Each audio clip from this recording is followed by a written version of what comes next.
Welcome back to When in Vietnam this week. Have you heard about the art of storytelling? It's not just about sharing stories, but also delivering emotions and messages to touch the audience. Sometimes a mother telling her children bedtime stories can be a storyteller. A teacher delivering lessons to students can be a storyteller. And even me, a reporter trying to show my audience what I saw, is storytelling. Each storyteller chooses different methods to deliver the stories, not just using words. In this episode of When in Vietnam, let's meet 3 different expats who choose different methods and materials to bring their stories and love for Vietnam to the audience. In the Greet and Meet segment, let's meet a shadow puppeteer designer choosing a simple paper to create a whole magical world of his own, and an artist with great passion for bringing street culture of Vietnam to woodblock printing artworks. Whether paper and wood can deliver stories, let's find out. In Local Buzz, we'll follow a French photographer to discover why she chooses to honor motherhood in her shoots. Stay tuned and join me in the world of storytellers in Vietnam.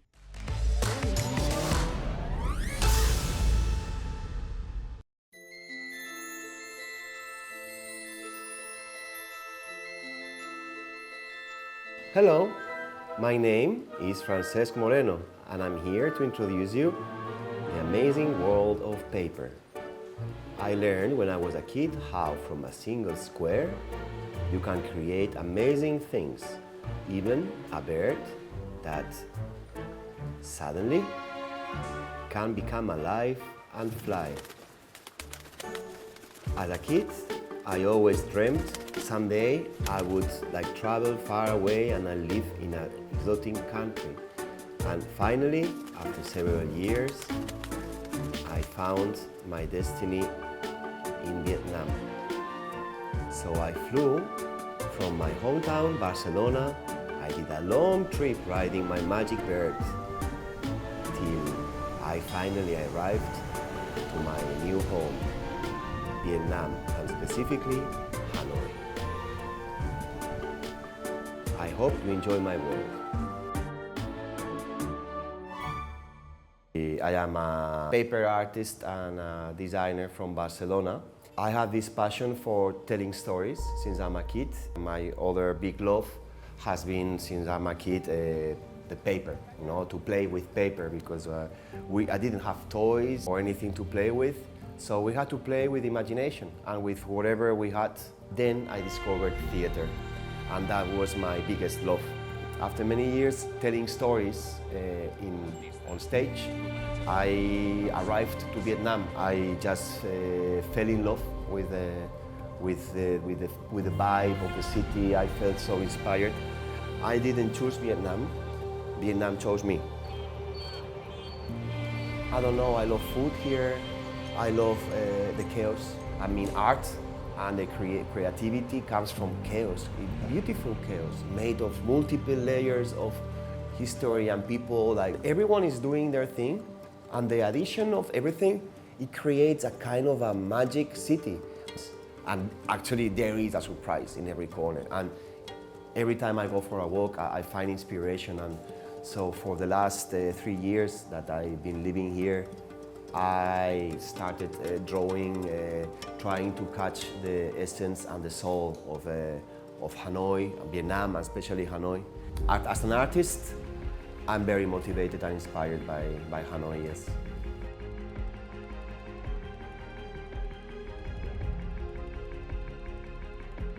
Every artistic discipline has its own magic, has its own charm. I think that puppetry is really especially magic because you are passing your life to something that is not alive. You are giving life to it, and you're making people feel that this thing is alive. When you can communicate emotions, feelings, and explain a story through this, it's magic. It's beautiful. So the steps, first, always here, imagine what you want. Then draw, design the elements, create the different elements you're gonna need to explain this story. And then the most complicated and funny part, which is try and see what happens and play. We created the frame, which is very easy. It's just a zaizo, paper, hanging tight, and a light from behind. And then you have a puppet theater. And this gives you more ideas, and so steps. There is no written steps. I mean, it's whatever it takes to explain the story you want. That's it.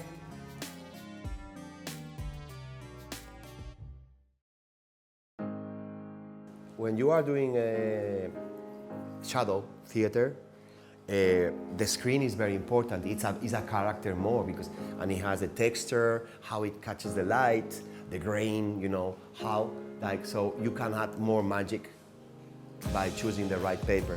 And when I go to Vietnam, I met this zaizo, like handmade traditional paper, and I fell in love. I was like, wow, this is a beautiful, and I chose one that had fiber, so you can see like the grain of the films, like it's dirty, but it's beautiful dirty, because it creates layers of depth, so the zaizo came perfect for that. I like doing a video inspired in Hanoi. The song is called Hanoi. The inspiration and all the visuals are coming from my perception of Hanoi, that since I got here, I've been artistically trying to translate the essence of Hanoi into art, and it was an opportunity to make it, and I think that we succeeded. I think that Hanoi is there somehow, and I'm happy that people likes it. The paper, any kind of pop-up book, origami, figures, you can do whatever you want. Vietnam is a country that is very rich in legends, so I'm interested in explaining these legends, telling them in a new way that connects with the young people and also with people who is not Vietnamese and wants to understand and know the legends of Vietnam. No, I collected all of the Vietnamese legends, all of them. So all of the characters appearing in Vietnamese legends are interesting to me. I designed already like Black Long Quan Ao Co and the Hoang Kiem Turtle, dragons in Halong. I want to work for this country in helping developing the stage arts. There is in Vietnam is a country that is waking up now to some awakening. So for so many things, I think that my mission here is to help Vietnam to develop these performative arts. And once in Hanoi, I finally met my new home, where I started developing all sorts of artistic disciplines like drawing, painting, a shadow puppeteer, paper artist, and interior design, and willing to do many more things, like helping, like to broadcast Vietnamese culture. Since then, bye-bye.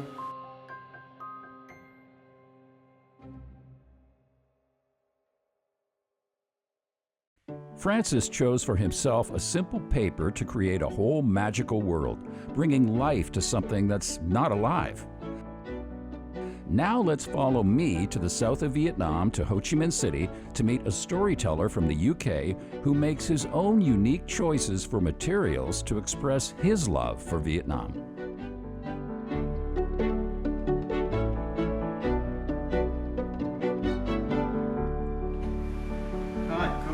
Hi, my name is Jack Clayton. I'm an artist from England. I'm based in Ho Chi Minh City.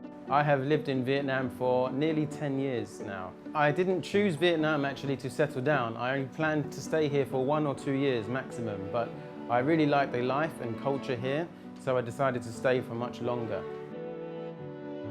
I really like this country for the lifestyle, the easygoing attitude of the people, and also the detailed history and culture. I really like to learn about it through my art and share that with a wider audience. And recently my artwork has been about street culture and life on the streets in Ho Chi Minh City and Hoi An and Da Nang and Hanoi. I think street life is the soul of a city, and I'm truly passionate about capturing this essence in my woodblocks.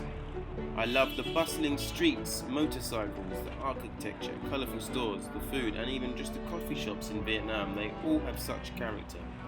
When I combine these real-life visual stories with the natural grain of my woodblocks, the viewer is almost transported there and can feel the atmosphere. This is my goal. The special thing about woodcut artwork is that I find that really interesting to put the image and structure of the wood grain and natural patterns into the painting itself. So the wood block looks like the picture was already there.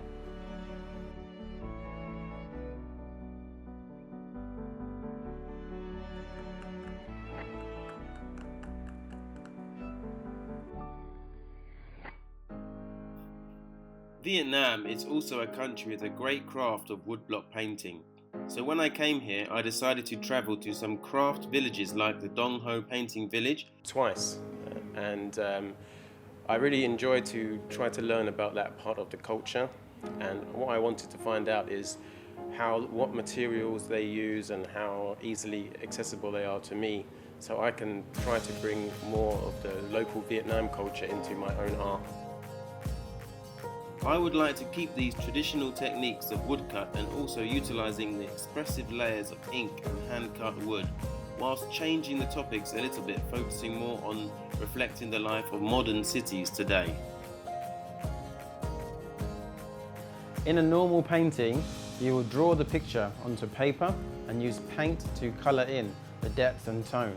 But with woodcut, you will draw onto a piece of wood and you cut out the negative space so that the positive remains as a relief sculpture, and then you will print with the flat roller onto that leftover surface and then print multiple times. So there are three main processes: the drawing, the carving and the printing. The most difficult for me is the fact that you have to carve the illustration backwards on the woodblock. When you print, it is a mirror image, so all of the writing and tones, especially in Vietnamese, is difficult. It has to go backwards, so the uptone will be a downtone, and it's quite difficult to make it perfectly correct, and sometimes I have made some mistakes in the past. Very challenging factor with the woodcut. So you can make many of the original artworks with one piece of wood, but also it's more challenging to focus on the details. My current work is a series of Dong Son drum illustrations detailing the history and culture of Vietnam. It is inspired by the circle pattern of Vietnamese traditional drums. The traditional Dong Son drums were illustrated with daily life of the past, but my drums include the present, now with a mixture of culture and history. I have also included images of cars, motorcycles, flowers, and some iconic scenes of Vietnam, such as popular tourist destinations today, and they are arranged carefully to fit the design of the drum geometrically. I originally drew this drum idea back in 2013, and it was very popular. So much so that I have decided to redraw it as a triptych of North, Central and South Vietnam, in order for me to truly learn and understand the history and culture of each area of this country, and share this story visually with the people around the world. My last main exhibition was with my friend Michael Hearn, who is an oil painter based in Saigon, and we had an exhibition which was detailing lots of different illustrations and paintings from around the city. His work focused on old buildings and traditional architecture that he wants to remain and keep alive through his paintings. And my exhibition was focused on my new area of District 4, where we opened our shop. So it worked together that we had some urban style paintings and we exhibited them together at Common 9 in District 1. The main purpose of the show is just to show areas that me and Jack get inspired from in the city, especially in Saigon. We always begin our work with photography, and it ends for me with oil, and with Jack it's all about his woodcuts and inkblot mechanisms. And I would like to try to embrace locations that might be gone in the future. Về phía tôi, khi mà đồng hành với Jack thì cung cấp kiến thức về văn hóa Việt Nam và những cái cảm nhận của bản thân mình là người bản địa khi là người Việt Nam với Jack, thì Jack sẽ dùng những cái kiến thức đó để mà tham khảo và sẽ áp dụng vào cái bản khắc gỗ của mình để tạo nên một cái điểm rất là khác biệt. Cho nên khi mà bạn nhìn một bức tranh nghệ thuật của Jack á, thì bạn sẽ có cảm nhận về nước Việt Nam của mình theo cái góc nhìn rất là mới và thú vị từ góc nhìn của người nước ngoài.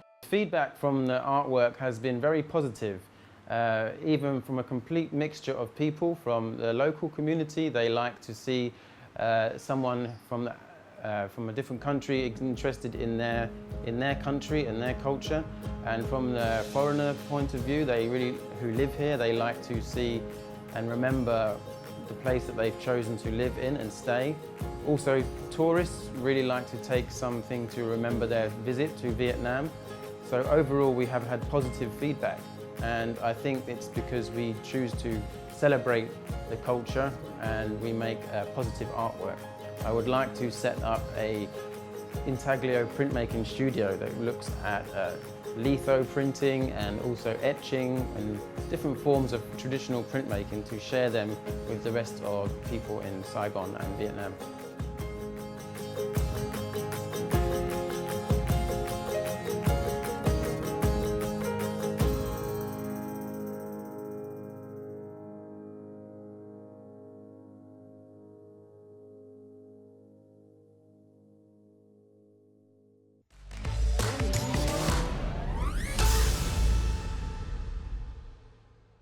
Hi, I'm Meilu Nguyen. I'm a photographer. I've been living in Vietnam for 3 years, and this is really weird for me being on the other side of the camera because I'm usually behind it.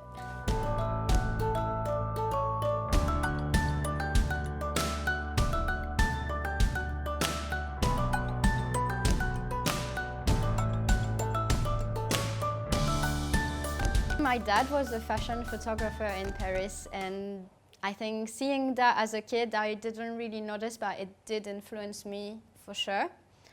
And it's only 1 year ago that I started slowly, and I learned everything by myself since then. It's been tough. I've been lost many times, but I'm really happy where I am now. It took me a while to know exactly what I wanted to do in photography. And that's why I think I was lost, but you need to go through that to go where you want to go. I tried many different things with many different people. It's only after all that I found that what I really love is motherhood connections. I've always been obsessed with motherhood, for sure. My little brother was born when I was 8, so I think I felt like a mom since then. And I'm listening to podcasts constantly about experiences of birth and pregnancies, and I was like, yes, that's what I want to take in photo. It's this connection, this magical thing that is motherhood.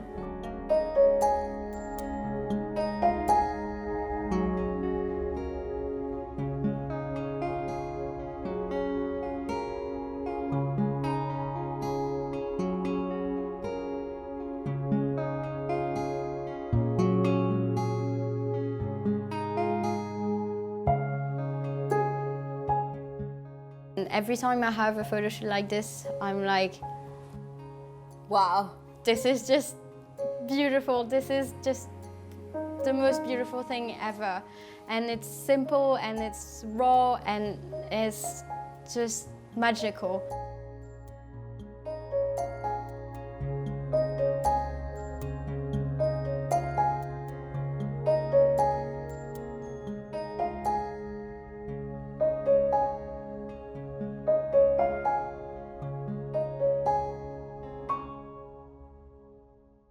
Connections with families are always different. Every photo shoot is different.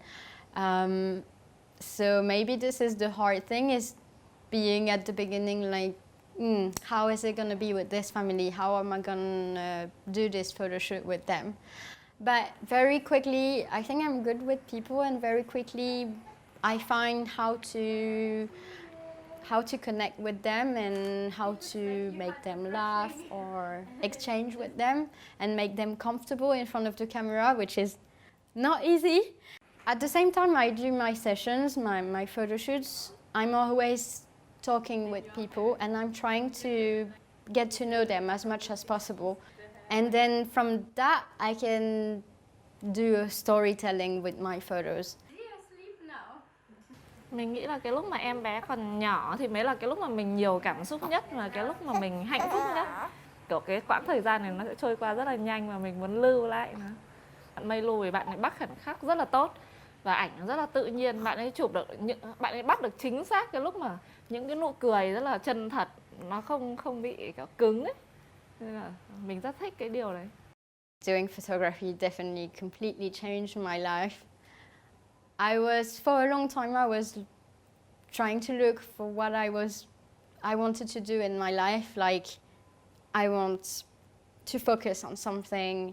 I don't know what, I was lost for many years. I did med school, and then I did economics, and then I did a business school. And then I came here, and now I found it. I'm so happy and grateful because I wake up every morning knowing that I'm gonna do something I love.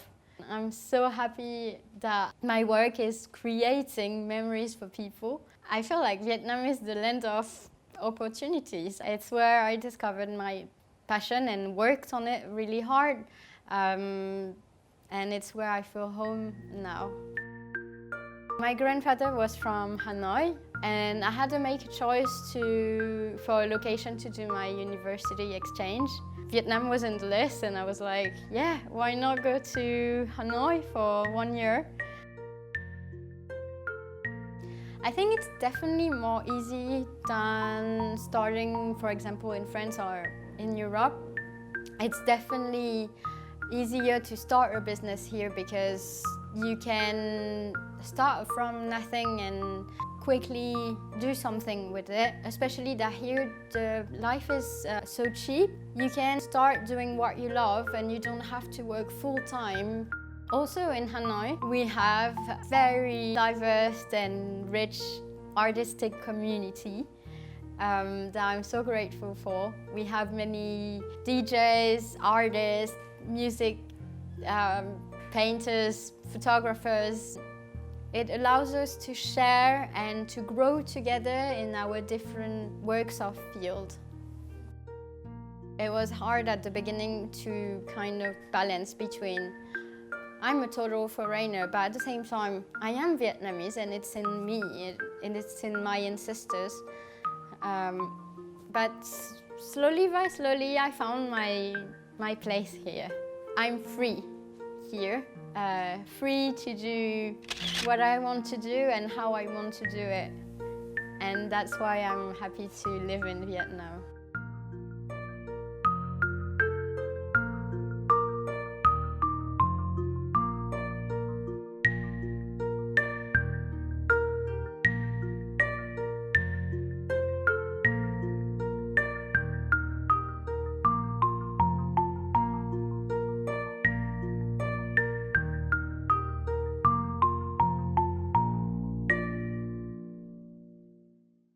And that has wrapped up this edition of When in Vietnam. If you want to rewatch our program, you can download VTV Go from the App Store, Google Play, or visit YouTube. Stay healthy and happy. Goodbye for now.